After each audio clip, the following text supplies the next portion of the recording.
Hi there, Sir Richard Little from Your Land Partner, joining you today with video 76 out of 100. You already know by now that we're in the build part of the process, but we're also still at the beginning of that. So pre-on site, we're looking at pre-construction. And part of this is understanding, the professional team, the key people that are actually involved. Well, some throughout the whole process, but particularly now in terms of once we start getting on site. And today we're going to talk about look at the architect and the roles that an architect typically will play, and potentially alternatives to that if appropriate.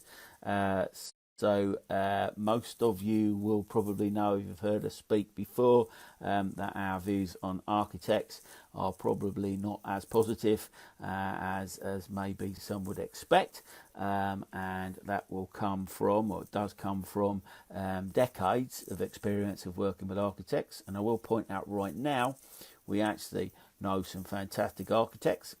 And there really are some good ones, and there are the ratio of good ones to bad ones, I think, is getting better as some of the younger architects come through. They're not possibly stuck with some of the historical baggage. But this isn't about architects and the rights and wrongs of architects. What I'm actually saying here is that we're here to talk about the architect role, and in some cases you'll see that we generally don't use an architect, we'll use an alternative for that. So typically the architect, once we get to the point of pre-construction, so we'll have some sort of planning consent in place at the moment.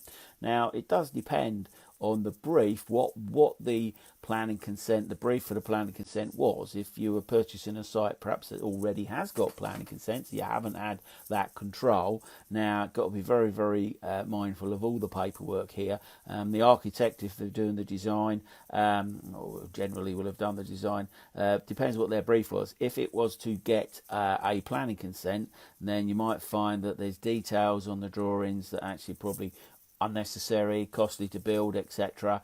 And it may well be that you might have to revisit some of that. So the architect, you might have inherited the architect if you brought something with planning. It's not always the right thing to continue through with that architect, but it's sometimes easier to do so. We've had fairly recent experience of inheriting architects that on both cases would have got rid of both of them from day one, but it didn't make sense. That would be what my dad used to refer to as cutting our nose off, really.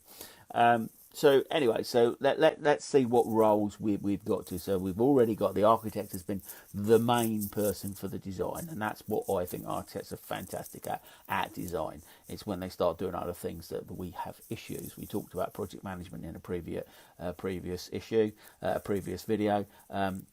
Now, I can't say that there aren't some architects that don't make good project managers. All I will say is we've never really met one, and they don't understand why they don't make good project managers, because they don't really understand how project management's evolved. If project management is now very much a profession in itself, it's a massive skill, and I think there is no. No, I won't say too much because we're not here to bash architects. So they part of the role that they can play on site is project management. But we've already said we would never ever use them, and that said, to say we do know a few that actually do it pretty well, but it depends on the scale, the type of the scheme, and what project management, what level you need. If you only need a light touch, then yes, maybe, but if you want somebody to get really involved. So at this point in the pre-construction phase, we're putting the detailed design together. Now, an architect could be the person that's designed the building, naturally be the right person to actually do the detailed design, you would think, and generally that is the case, but it isn't always, particularly if you've inherited those designs.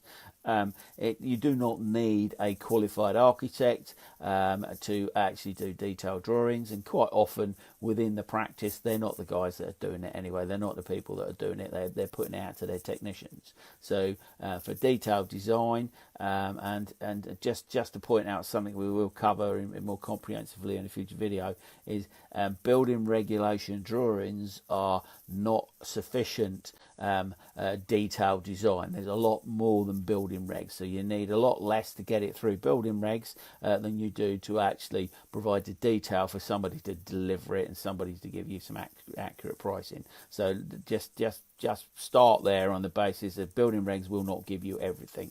On smaller and less complicated projects, then it's not far away potentially with a good specification, schedule of works or whatever. It might give you what you need. But when we're now talking about detailed design, we're talking about detailed design that is going to be beyond building regs, and this is what we actually want at this stage. So the architect could very well be managing that process for you, as I say, whether if they're doing it themselves, then it probably, because it's a lower cost exercise, and I'm not saying that there's anything lower value about the detailed design, because it's actually taking what was the the architect's design and making that work basically. Generally good architects will have what we call buildability in mind when they're designing something. So actually it shouldn't be that difficult to turn it into something that's buildable. But we've had schemes on our desk and been involved in schemes where you can't even build it. It's not even physically possible to build stuff. So anyway, I'm not going to go into that. That's a story for another day, no doubt. So other things that they getting involved with really is there's something called an architect certificate, which is an alternative to a warranty. So this is where the architect is given a certain level of supervision, overview. They'll come on site, maybe once a month, maybe once every 3 weeks, depending on the time frame, how fast pacing the project is working. So that is where don't mistake that for project management. What they're actually doing is making sure that their design is actually being delivered. It's actually being built on site. And so they, and there's nothing wrong with the architect certificates. We've never used them, but there is nothing wrong with them. We've certainly been involved with people that have used them quite successfully.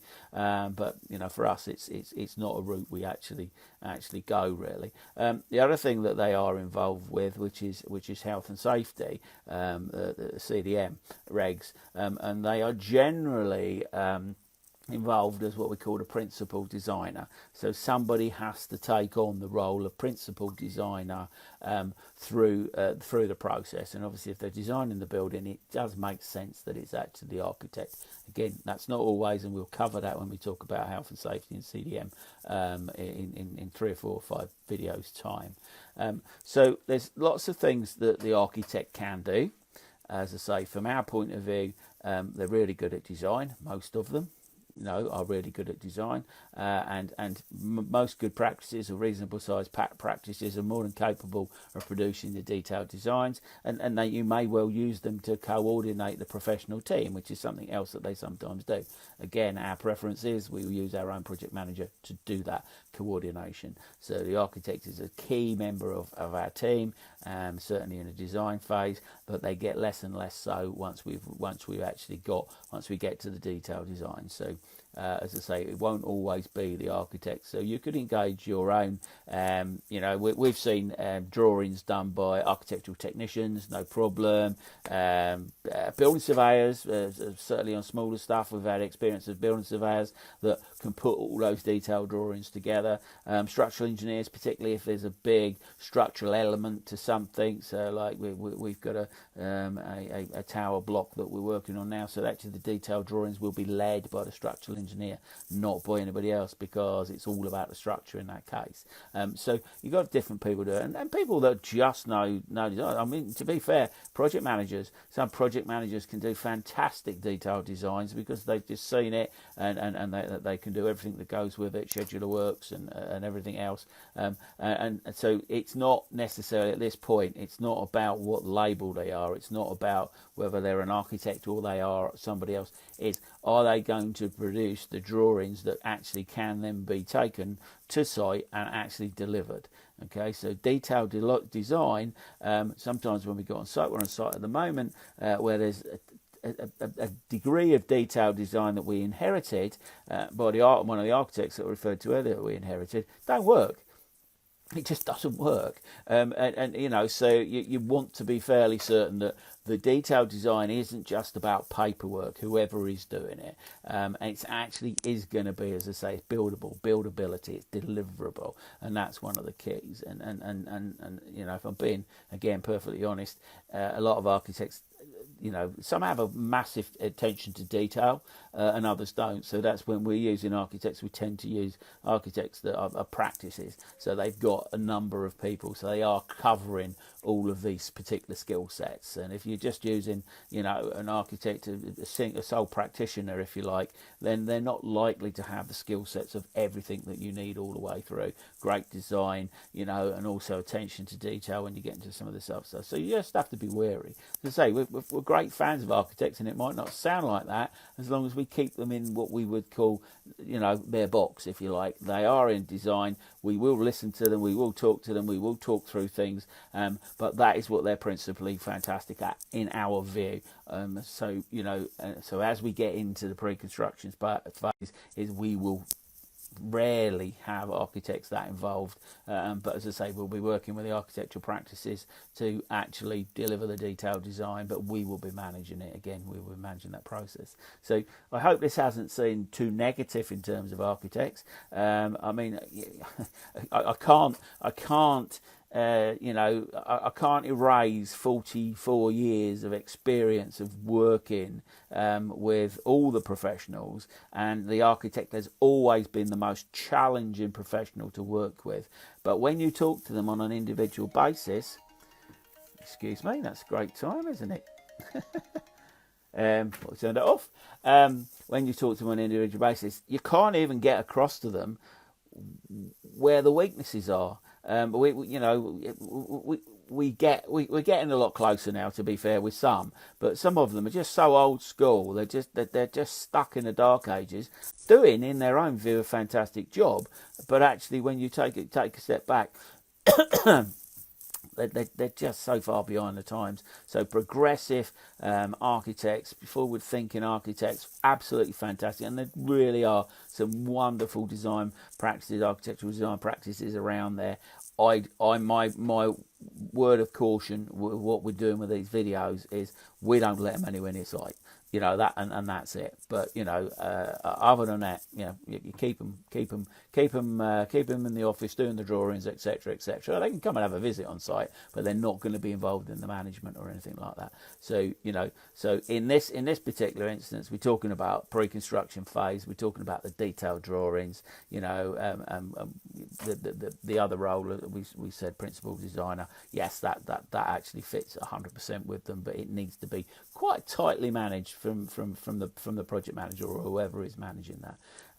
So that's video 76, and we're talking about architect's role in the pre-construction process. And as I say, you know, apologies to all the architects who I do admire, and you all know who you are anyway. The others of you, yeah, I'm not really fussed, to be fair. So yeah, joking aside, you know, architects, yeah, love them, hate them. They're a bit marmitey, I suppose. But in this particular video, we said enough about them.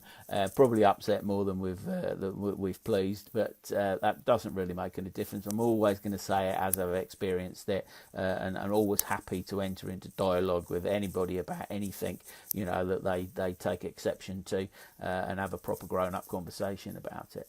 So it's been Richard Little from Your Land Partner.